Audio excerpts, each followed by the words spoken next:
Welcome to Full Prefrontal, the show that exposes the mysteries of executive function. This podcast is a collection of conversations about the role of the prefrontal cortex, which impacts your focus, planning, problem-solving, emotional balance, and independence. So join us as we explore executive function and the science of learning. And now, here's your host, the founder of EXQ, Sucheta Kamath. Welcome to another episode of Full Prefrontal. My mission is to help people understand that their brain's prefrontal cortex is wired to be the CEO of the brain, ready to act as the chief executive officer, performing all the C-suite duties, pursuing higher goals, tracking and securing the future interest of self, taking critical decisions, and vetoing undesirable action, however pleasurable they might be. And at its best, this central executive acts as the air traffic controller, repurposing tools, directing actions, calibrating emotions, tweaking behaviors and decisions in order to create a beautiful and harmonious symphony that leads to inner well-being as well as outer success. And my highly talented guests unveil the key features of this system that drive and propel it into the self-regulated machine. Their unique perspectives and expertise help promote the growth and development of this prefrontal cortex so that we can collaborate, communicate, and connect. So it's a great pleasure to invite a very, very special guest. I have many connections to this guest. One particular connection my guest is aware of, the rest he is not. So it's my great honor to have Dr. Tal Ben-Shahar, who is an author and a lecturer. He taught two of the largest classes at Harvard University's history, positive psychology, and the psychology of leadership. Today, Tal consults and lectures around the world to executives in multinational corporations, the general public, and at-risk population. The topics of his lectures include leadership, happiness, education, innovation, ethics, self-esteem, resilience, goal setting, and mindfulness. He has multiple books, prolific writer, and two particular books that I'm interested in kind of getting his insights on. One is The Pursuit of Perfect, which is amazing, and The Happier. So learn the secrets of daily joy and lasting fulfillment. And the personal connection is he has blessed my young college student, my son Rahil, by teaching him a course in psychology, which has led to incredible conversations. And I remember the discussion we had when he first got on the wait list to be able to take part. So we'll talk about that in a second. Welcome to the podcast. Thank you for being here with me today. Thank you, Sucheta, and it's great to be here. And I must say, it was so great to get to know your son, Rahil, over the semester. And just behind the scenes for the listeners, we have a deal here. I'm going to do this podcast, but I asked for parenting tips. So. Oh my goodness, I'm flattered and honored, and I will take it with a grain of salt and not hog all the credit. Some children are just born with great temperament and they make parents look good. So I'll leave it that. But I will tell you a few things. That one is he just, in every juncture of your life, you have certain charismatic adults who have incredible influence. And I think his decision to go into psychology and you being in his life has collided in such a beautiful way that he is inspired by your teaching style, which is, he says, and I have quotes, he says, you introduce large topics, but you get into a simple steps that lead to understanding the large topics, which really made it an extremely personable experience. You are so knowledgeable, which I told him the word, you are a polymath. Rahil is just a kamath. So I told him you need to become a polymath. And finally, he said, it's so funny. He says, me and my girlfriend and I, we practice this mutual appreciation with a loved one exercise that you taught him. And so I kind of sent him frowny faces. I said, and what about Bob here? Why are you not doing that with your mom every day? But anyways, it's really so fantastic to have an influential educator and none better than you. So I want to get started with you. And since the topic is executive function, which entails self-awareness and then using that knowledge to guide oneself through the journey of life, I'm very curious about my guests and experts like you. When do you think you began to notice this flashlight facing inwards, and then the kind of information you gathered about yourself, and how were you able to influence your own learning and thinking as a young person?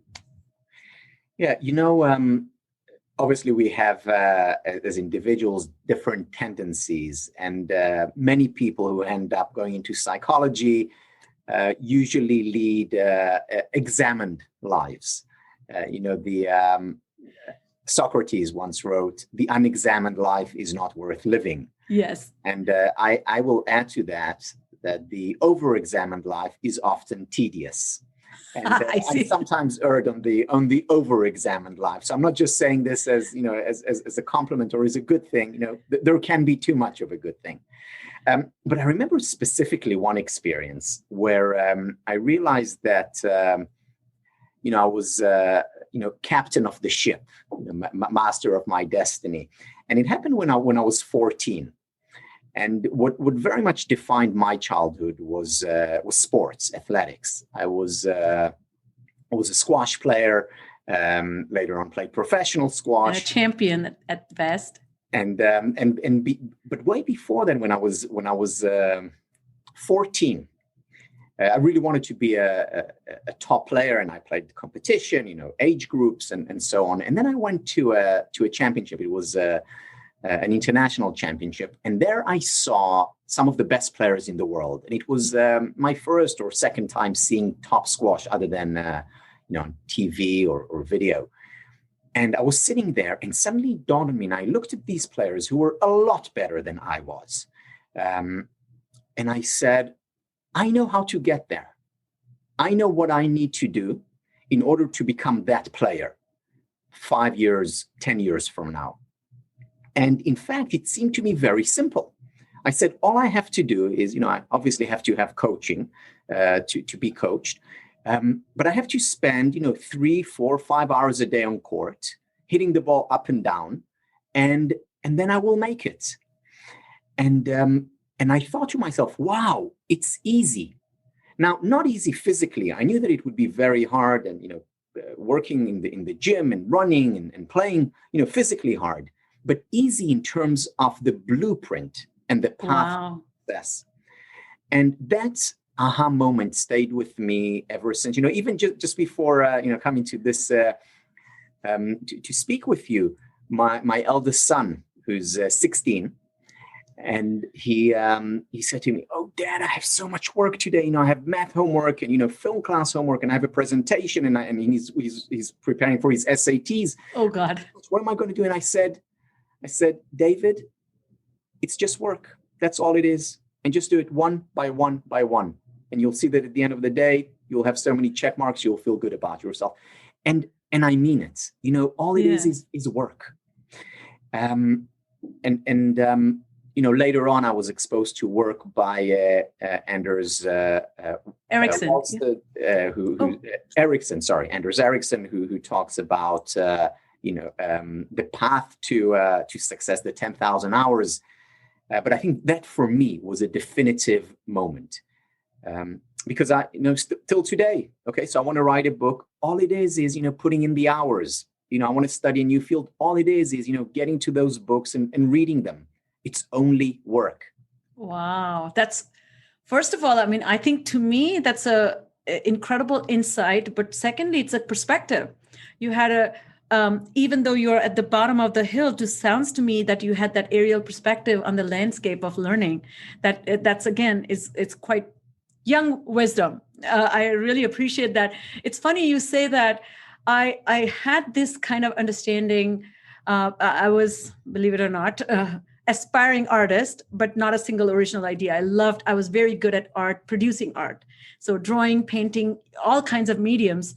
And so a selected group I came from a very, very tiny place in India. And exposure to entire high school class was 30 kids. So people come from 1,400, kids in high school, and I came for 30. So it's not a great perspective. But when I was in 7th grade, I got selected to be in this special class where, because I was talented.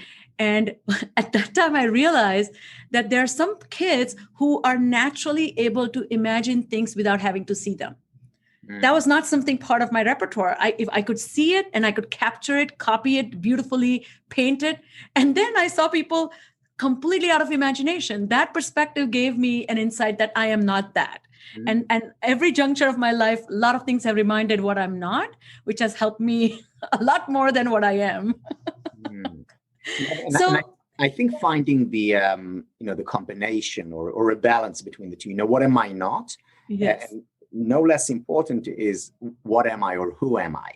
Just like we need to know, what don't I want to do? And what do I want to do? And both perspectives are important. So true. And so let's talk about one topic I think that's so relevant for these times. And I have had Ander Erickson on my podcast, and I have a great friendship with him. I get to talk with him every now and then. And I've had another researcher, Sonia Luther, who talks about, you're familiar with her work. And what's so fascinating is the amount of pressure there is on the kids, but also pressure in society in general, education and teachers and parents as a culture we have put on becoming something which can then be measured as your achievement. And so I want to kind of talk about being a perfectionist and this tendency. So can you set the stage for us? Where does this desire to be perfect come from, for starters? Yeah, so very often we inherit the desire to be perfect. Karen Horney, who's was a student of Freud and later broke away from Freud back in the 1930s, talked about perfectionism as a neurosis, a neurosis with a genetic foundation, or at the very least a predisposition, of course. So we have an inclination, and then on top of that inclination, we have reinforcement. And the reinforcement comes from our culture. I mean, what do we see in our culture? We see perfect role models. What we see, whether it's the cover of magazines, I had quite a few students, mostly women, who did the research on the impact of the covers of those magazines on women's self-esteem, on their desire to be perfect. And more and more men actually are struggling with body issues because they're not perfect either. Or we have movies. What do we get in the movies? We get perfectly looking and perfectly living role models, having perfect relationships. And then to top it all off, we have social media. And social media, we see normal people, allegedly, not movie stars, who lead perfect lives. And this, or we are choosing to only post those moments that may depict having a perfect moment. Because I don't want to be the only one who's imperfect, who has flaws. So I contribute to this great deception, which is very much responsible for the Great Depression that we are experiencing as a culture. So everything around us conspires towards, this unrealistic perfection. One of the things that I often emphasize when thinking about my parenting, but also when speaking to others about parenting, is the work of Donald Winnicott. And Winnicott, his most famous work is on what he called the good enough mother. Yes. Not the perfect mother, the good enough mother. And of course, he wrote in the 50s, 60s, so it was the mother. But today, many fathers are, of course, involved in child rearing. And the good enough parent is a very important concept because children do not need a perfect role model. They need someone who's fallible, someone who struggles, someone who learns from failures and from hardships. This is the kind of role model that they need, so that they don't fall into the trap of wanting to be perfect.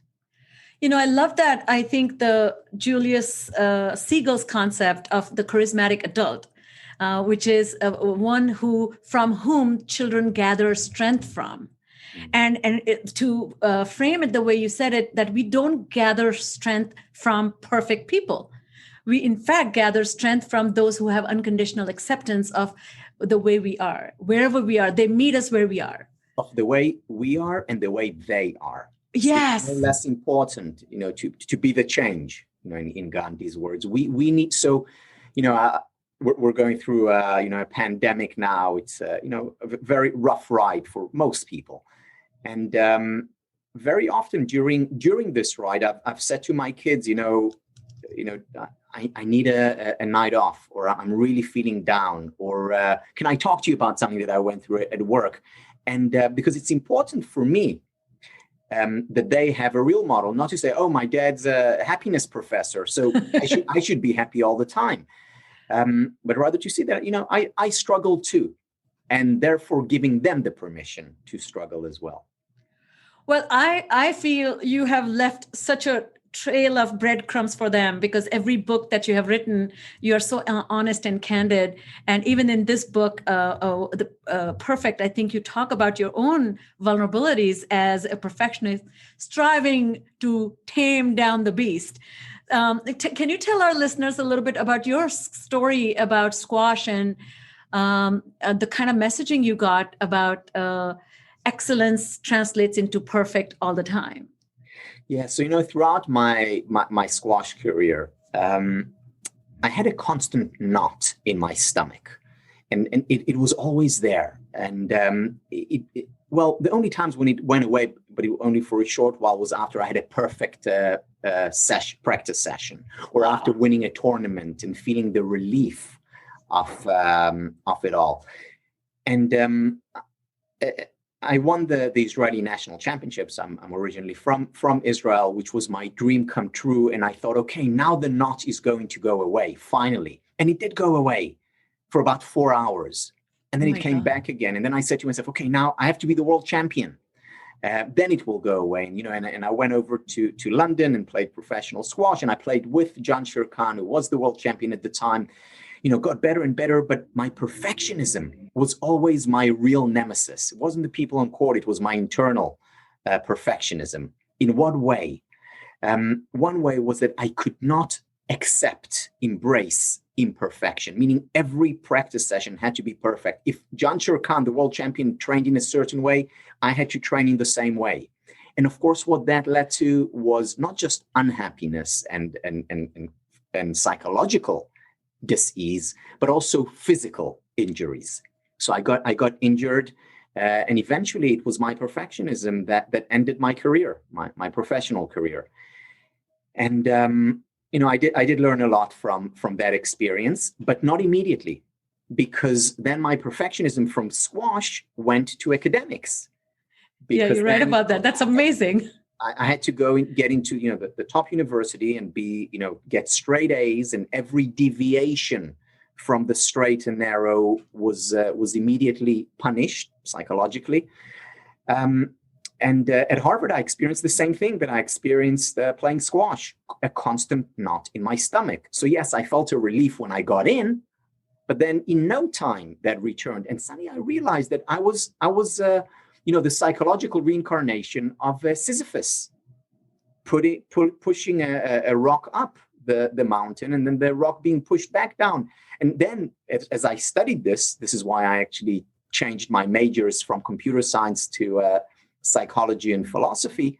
As the more I studied, the more I realized I'm not the only Sisyphus. There are millions, maybe billions of us around the world, pushing this rock up and then it being pushed back down.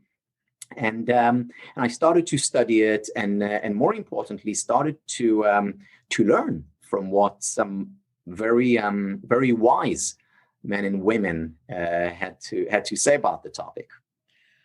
Well, I think I'm going to give you a quote that you write about. But before I do that, I was thinking about that. Ultimately, what I glean from is all life management is pain management. Mm-hmm. And if we understand, you write that perfectionists reject failure, reject painful emotions, they reject success, and they reject reality. I mean, wow. And if they're in that mode, then they're certainly not going to be available for being a personal confidant, like somebody who can you gather strength from or propel yourself to do more, because whatever you do, it's never going to be enough. So to juxtapose this concept of perfectionism, you introduce this concept of optimalist. And you write that optimalist accepts reality. They accept that in the real world, some failures and sorrow is inevitable, that success has to be measured against standards that are actually attainable. I love this definition. So talk to us, who is an optimalist? And can that be somebody you raise or raise yourself to be? Right. So first of all, it's important to understand that optimalism and perfectionism are on a continuum. So there's no one who's a perfect perfectionist. There's no one who's a perfect optimalist. And we meander, we move along this continuum. And the challenge is, how can we come closer and closer toward the optimalist end of that continuum?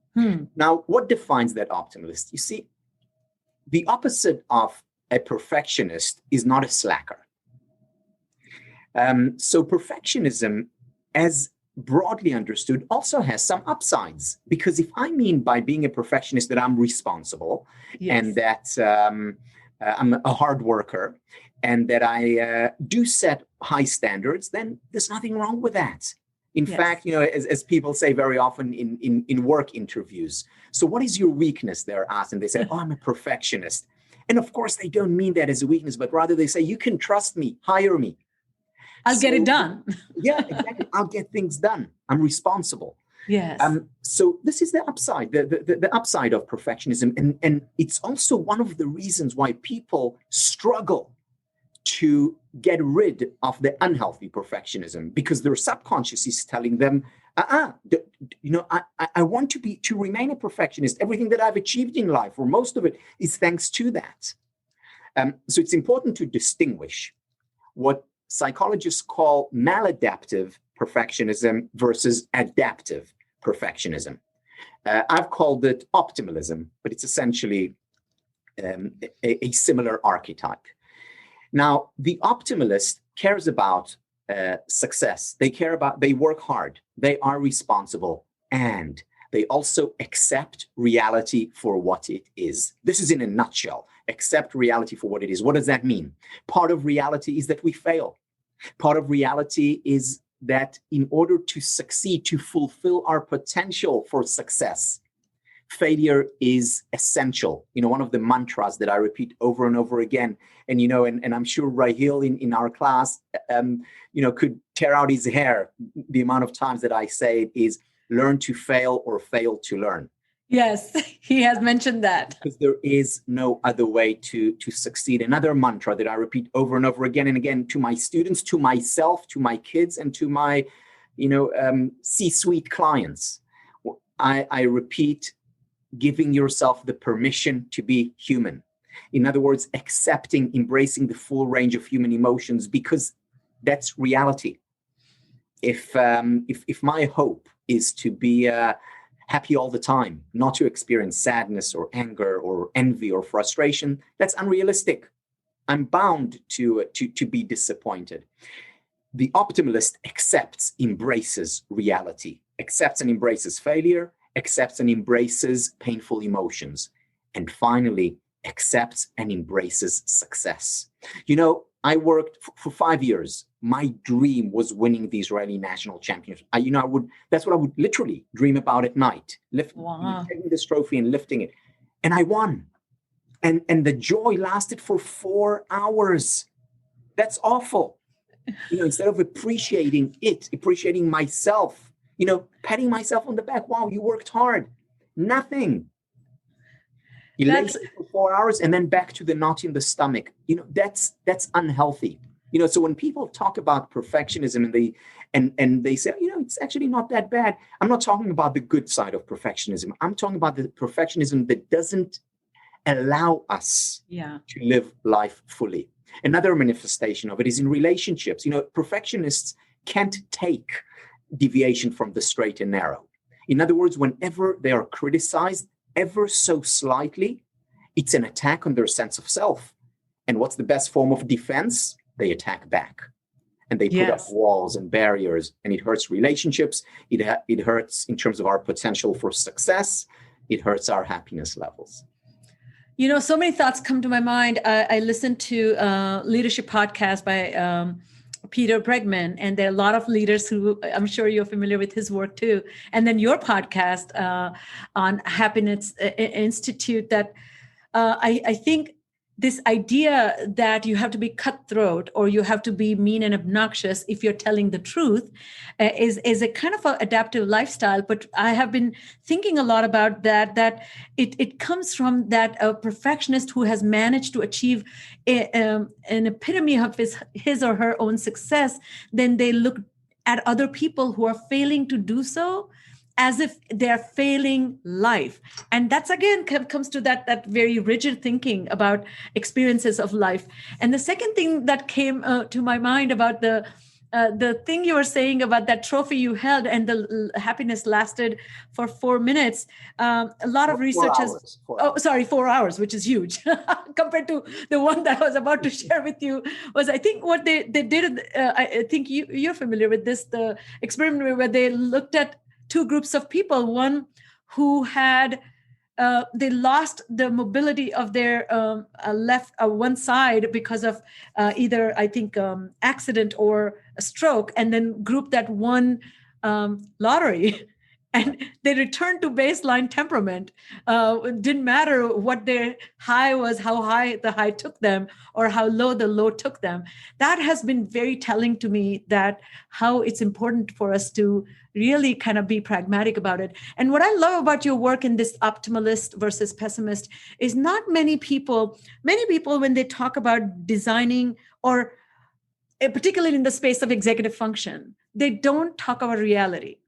I think, for example, if you have, and in my work, when I work with people with disabilities, children or adults, and if you do have math disability, that is your reality. So kind of tutoring yourself until the end of time may not be the goal. The goal may be to lean into your disability and say, looks like some careers that involve heavy math may not be for me, but I can be still a full person.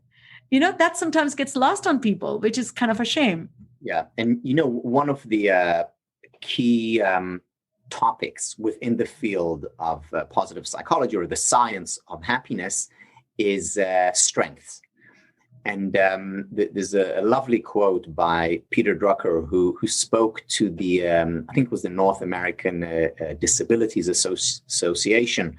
And he said the following. He says, it's not disabilities, but abilities that matter. And later on, he says, manage your weaknesses while focusing on your strengths. I love that. And that's about recognizing reality. So, I'm 5'7". Probably never going to reach the NBA, certainly not at the age of 50, even though I would have loved to. So accept that. And then ask, okay, so what are my strengths? Well, my strengths lie perhaps, in writing or public speaking or whatever it is, and then focus on that. What are my passions? It's learning, it's teaching. Focus on that. Now, does that mean that I ignore my weaknesses and my disabilities? Of course not. We need to take them into consideration because they're part of reality. And then once I have the gestalt, the reality, then I choose, where do I want to put my effort? Do I want to put my effort on, 5 hours a day of basketball or 5 hours a day of reading and writing? That's perfect. So what do you think about the concept of satisficing? The research talks about, which is I guess the idea is that whatever results, or it's a type of decision-making process, I guess, that strives to reach adequate rather than perfect outcomes. Is that something similar to the optimalist, or is becoming an optimalist leads to satisficing stage? Yeah, so the way I see it is that satisficing is being an optimalist without the excellence. So satisficing can certainly contribute to psychological well-being. However, it is not the prescription for attaining success. success in the conventional sense of the word, that is, of achieving achieving your goals, pursuing your dreams. Now, how are they connected? And they're connected in a very important way. So people ask me, so, okay, you've been in this field for 30 years. That's when I started studying psychology. What has changed in your mind? What do you see as different today than you saw when you were in your early 20s? And the main thing has to do with satisficing. Specifically, it's about expectations. So when I was younger, I thought that having high expectations, great expectations, was the way to go. Oh, I see. In every area of life. Why? Because I knew also, the studies on high expectations from children, the Pygmalion effect. I know about hope theory. I know about self-efficacy, Bandura. There's so much research showing if you have high expectations, you'll be successful. And I applied this also to the realm of happiness, not just success. I see. That's a problem. Because if my expectation is that... Sorry, so what's the distinction? So are we, you can be successful and not happy? Is that what you're talking about? Or you can be happy but not successful? Most successful people in the world are not happy. So, yes, that's true. We know that. In fact, they're orthogonal, meaning there is no connection. I see. Gotcha. For most people between success and happiness. So why do we need to make this distinction? Because if my expectation is that I will live happily ever after, I'll always be happy, that if I study the science of happiness and become an expert in it, then I'll be happy all the time. I'm bound to be disappointed, frustrated, unhappy. In fact, the foundation of happiness is allowing in unhappiness. Accepting the fact that life is about ups and downs and it's natural part of being alive. I'll give you another example. If I go into a relationship and, we're standing at the altar or, reading our vows, and my expectation there is, yes, we'll live happily ever after, just like they do in the movies. And which we never see. Constant high, constant passion, lust, and love. I'm bound to be disappointed because in every relationship, even the best relationships, there are conflicts and disagreements and disappointment and frustration and anger. These expectations, these very high expectations, are unrealistic and therefore lead to unhappiness. So making this distinction between expectations when it comes to success, when having high expectations is important, whether it's, winning a tournament or getting into a school, that's fine, having these high expectations. When it comes to happiness, our expectations need to be different. They need to be much more tied to reality. Now, how are they connected? To also understand that even if I don't get into my top choice school or my book doesn't do as well as I hoped, or I don't win this tournament, so what? That too shall pass. The example that you gave, with people who get hurt, who have disabilities, and people who win the lotteries. Yes, winning the lottery leads to a high. We very quickly go back to base level. Yes, being paralyzed in an accident certainly leads to a low. We relatively quickly bounce back. So I think, so we talked about this. First of all, I love this idea that so begin with expectations. You set the expectations straight, connected to reality. Then the second component is relationship to the failures in your life. And that also sounds like one primary step is accept or welcome or anticipate failures. Do not think, because to me, true learning will not happen if there is no failure. That means if there's no failure, that means you did not need to learn. Rather, I don't know if that was challenged you to learn something new. But you talk a lot more in depth about failures. What do people get wrong about failure? Why are people so afraid to fail?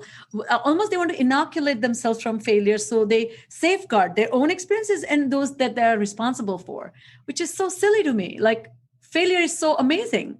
Yes. So when I talk about perfectionism, and specifically about the fear of failure element of perfectionism, I always begin the class by saying, okay, full disclosure. Here are my objectives. My objectives for this class are two. The first one is that you fail more, because I don't think you fail enough. Second, that you learn to embrace failure rather than to reject it. Now, when I talk about embracing failure, I don't mean, enjoying it. I don't mean saying, oh, I'm so glad I failed, but rather recognize its value, appreciate its value in your life, because there is no other way to learn. The most successful people throughout history, and this is based on research by Dean Simonton from UC Davis and many others, the most successful people throughout history have also been the ones who have failed the most. And you see this among artists, you see this among scientists, you see this among leaders in organizations. Failure and learning from failure translates into long-term success. Not just long-term success, it also translates into resilience, psychological strength. So, yeah, go ahead. So think about this analogy. Okay, so failure hurts, clearly. However, imagine if you go to the gym and you put such light weights that are so easy to lift. Why? Because you don't want it to hurt. You're not going to get stronger. You're not going to get healthier, better off. You need resistance. Such experiences, difficult experiences, failures, hardship, these are the resistance, the weights that life offers us. And it offers us, and we can potentially grow from them. So do you see an intersectionality between optimalism and growth mindset, and optimalism and grit? Where do they intersect? Yeah. So first of all, in terms of the growth mindset, there are so many parallels between the growth mindset and the optimalist and the fixed mindset and the perfectionist. So it's absolutely one of the pillars of the archetype. And when we think about raising children, drawing on the work of Carol Dweck is perhaps the most important thing that we can do in our classrooms for educating optimalists. And in terms of grit, you're talking about passion, you're talking about perseverance. These are very much the outcomes of being an optimalist. Because, in one way, squash was my passion. It was very important for me, but it was very important for me not because I loved playing as much as because I wanted to prove myself. Prove in what sense? Prove myself in terms I'm capable or I'm better than? So both, but it was mostly prove myself to the world. Why? Because I felt that my value was directly related to my success. So, I remember, I just had a flashbulb memory now. I remember after losing a tournament, I was 17. It was a tournament that I should have won. And you remember should have is a sign of a perfectionist. No, I'm just kidding. No, I end my book by saying my name is Tal and I'm a perfectionist. Once a perfectionist, always a perfectionist. Just accidentally successful.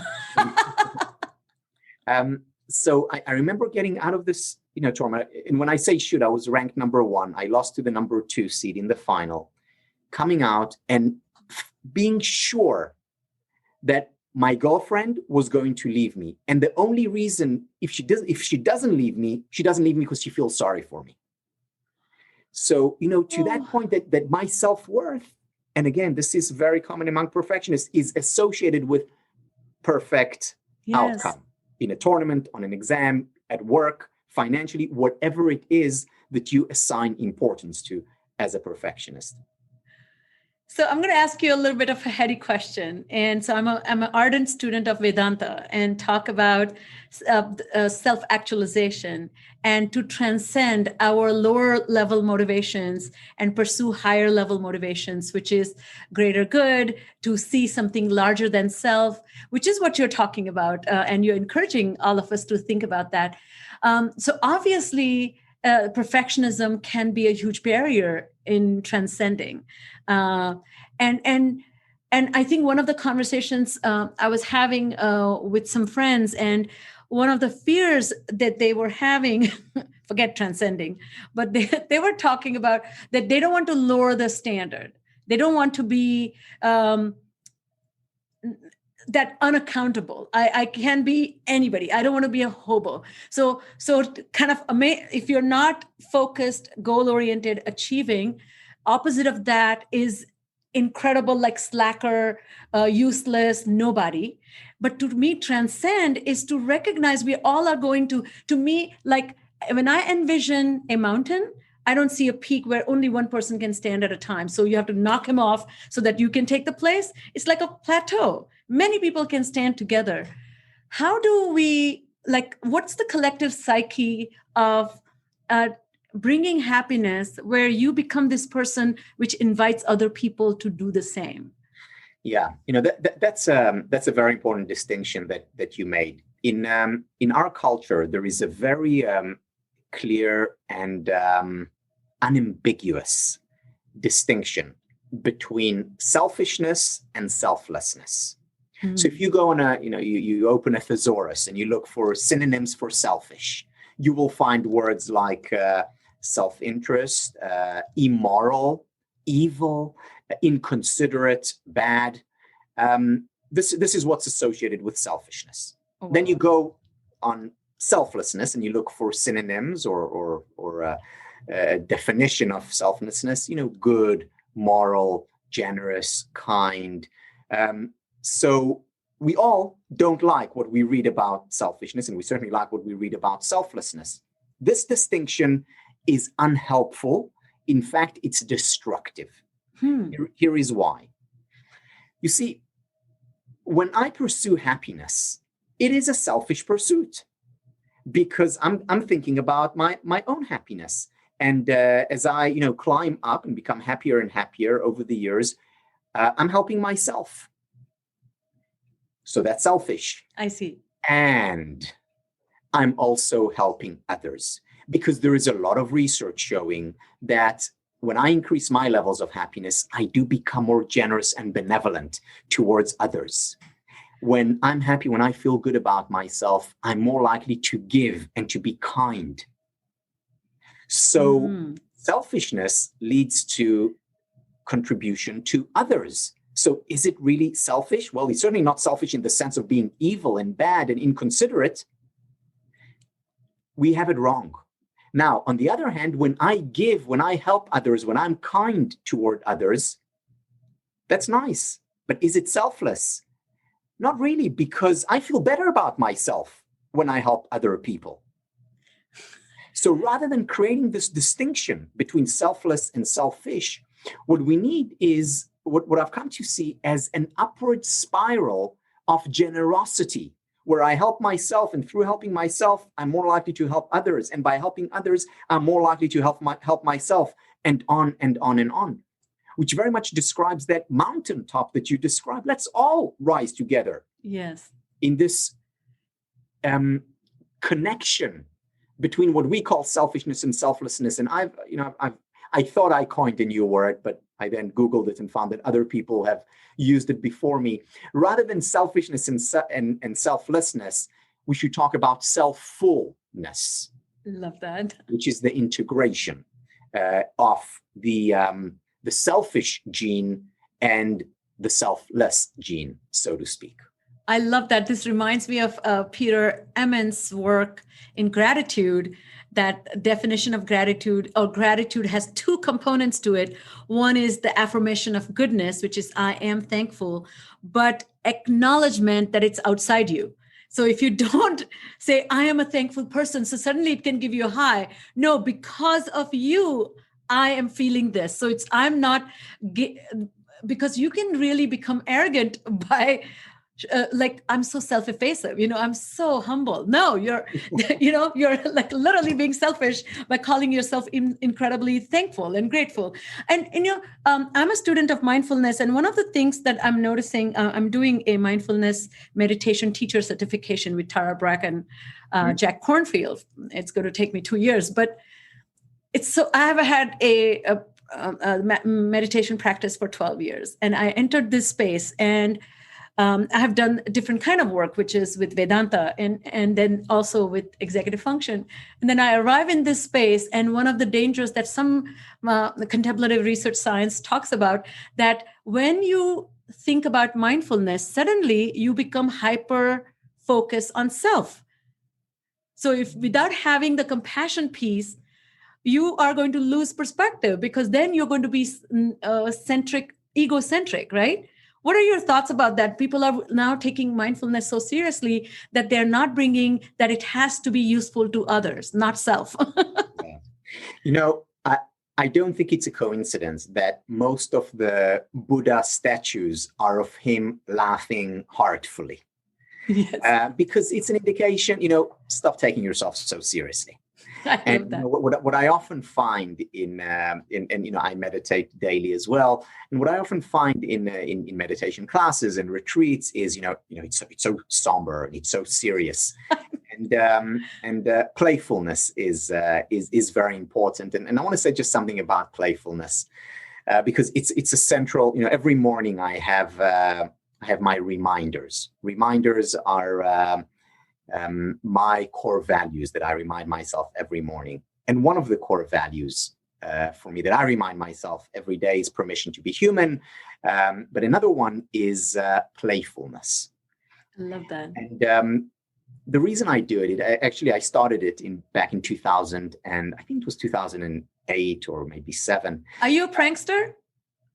I'm not a prankster, but I want to hear how you are playful. That's fabulous. Yeah, let me share. So how I came to it was I got a manuscript in the mail, a very big manuscript from Stuart Brown, and I didn't know him then. But Dr. Stuart Brown is the play. Yes. Yes, he wrote a manuscript on play, and he said, can you read it and maybe blurb it if you like it.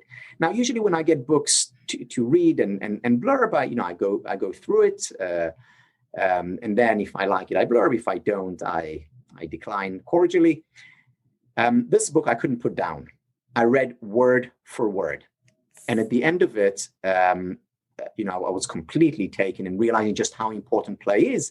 And I called my best friend. Her name is Shirley. She's a child psychologist, and she's my go-to person whenever I have issues with relating to kids.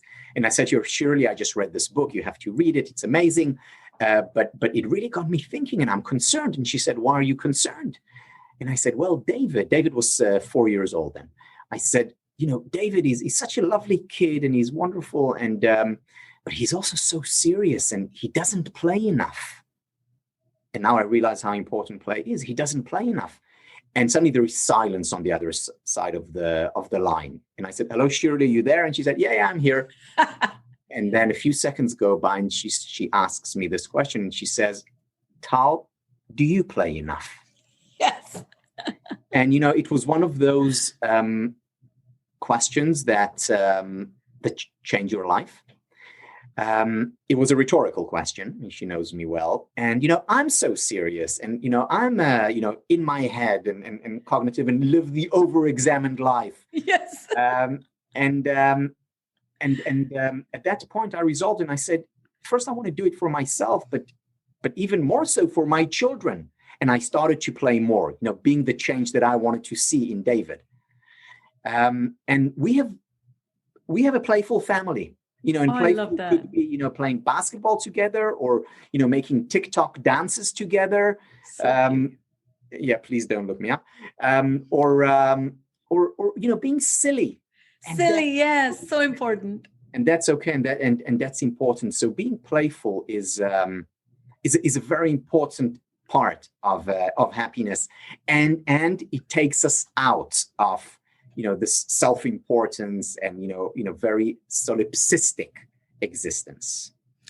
I think that's why I think you have such rave reviews with your students. I think to relate to young adults with incredible candor and honesty, and yet challenge them head on, not be afraid of them, or motivate them when they have this generalized apathy about life. And I think you have a twinkle in your eyes, and even in your writing, I think there's a great play on things, play on words, play on ideas. There's a tongue in cheek. I appreciate that deeply. As we end, I do want to know quickly, you are the happiness guru, and people are going to probably hate me for not taking all this time and talking about happiness, but I wanted to truly remove the barriers to happiness, because if they got rid of their perfectionism, they can actually arrive in the chambers of happiness. So you talk about these 7 lessons, many lessons, but the 7 broad lessons, which is I love that for the first one, which is give yourself permission to be human, which is exactly what you just said. Just don't take yourself so seriously that you need to be Einstein or die. You don't need to invent a molecule. You can be fine. But you also talk about that many parts. What are a few of your favorite happiness recommendations for humble mere mortal like me?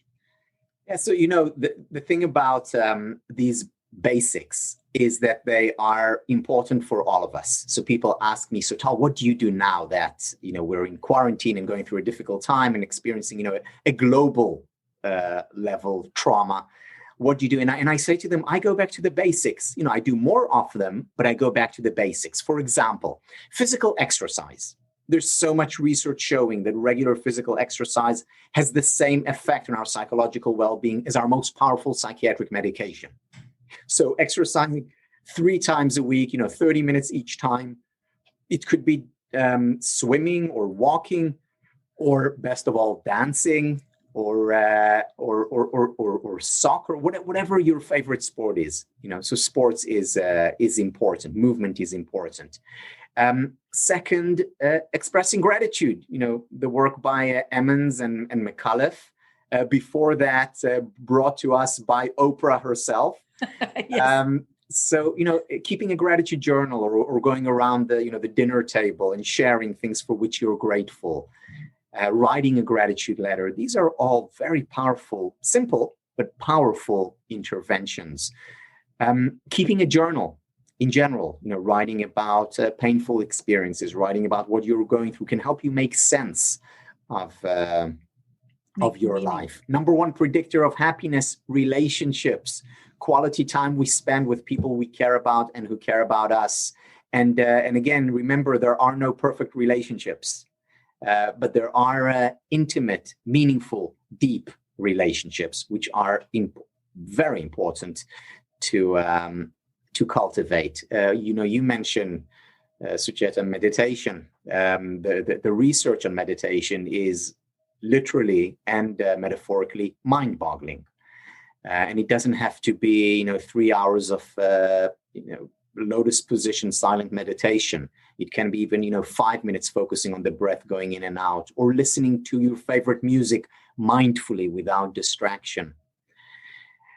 So these are some of the elements, and I have to end with one more, which is not one of my big lessons, but it's something that I've just introduced recently into my life. So I came across Wim Hof. Wim Hof is best known as the Iceman. Oh, yes, I know. Okay, I was thinking, where have I heard? Yes. Yeah, so, the world record, in terms of sitting the most longest amount of time in ice water, which is over 2 hours, which I think is mind-boggling. Yes. But even, beyond the sensationalism of it, he has very simple techniques. One of them is a relatively straightforward pranayama technique. I'm a big fan of pranayama, of playing with our breath. It's such a powerful tool. But the second tool that he recommends, which I've also taken up, is cold showers. And, yes. It turns out, and this is something that I've just discovered, and I was telling my wife this yesterday. I said, I can't believe that I haven't encountered it before. I research happiness, and there's actually a lot of research on cold exposure, on cold showers, both for physical health as well as for psychological health. So this is love it. I must say, many of my students are cursing me now as they're taking a cold shower, but I say to them, it's for a good cause, happiness. So I have to tell you two things about that. I love your recommendation, and thank you for weaving that. I'm looking forward to you kind of making emphatic case for it.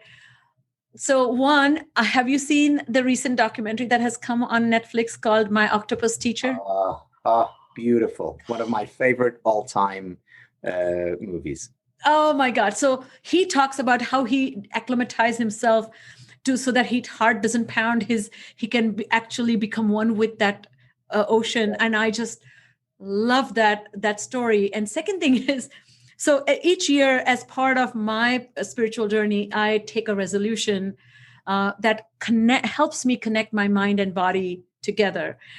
So last year's resolution was 1 year of cold shower. So I cannot tell you this is like terrible, but I could not wait for that 1 year to be over.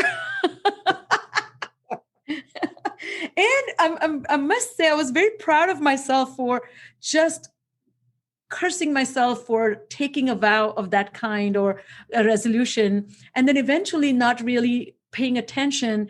And then one time accidentally, we went to a we were traveling somewhere, and the setting was off, that how you have red and whatever, or left and right, and it was just opposite, and accidentally I got the barrage of hot water, which was kind of a treat, but then I felt like I was betraying myself, so I'm like, no, cold water.